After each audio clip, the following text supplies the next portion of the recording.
Čaute ladiči, chcel by som vám predstaviť CKR ojnicu s 12 mm čapom piestným, ktorú som s mojím kamarátom Evgenom priviezol na tento trh československý. A teda chcem tu porovnať klasickú originál ojnicu, ktorá má 14,1 čap, a teda túto našu, ktorá má upravené oko na 12. Meranie je orientačné, lebo tá šubera nie je úplne presná. Čiže 12 piesný čap, 14,1 piesný čap. Ojnica je taká istá, hrúbka steny horného oka je taká istá.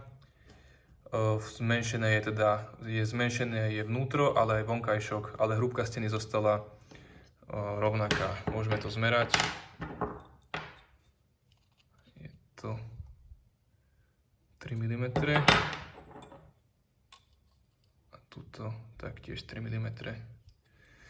Čiže kvalita tá istá, ale teda je zmenený tento piestny čap, ktorý umožňuje použitie kvalitných piestov od Barkitu cez Vosner, Vertex, Viseco, proste čokoľvek, čo má 12 čap a dá sa prispôsobiť do pionierovho motora.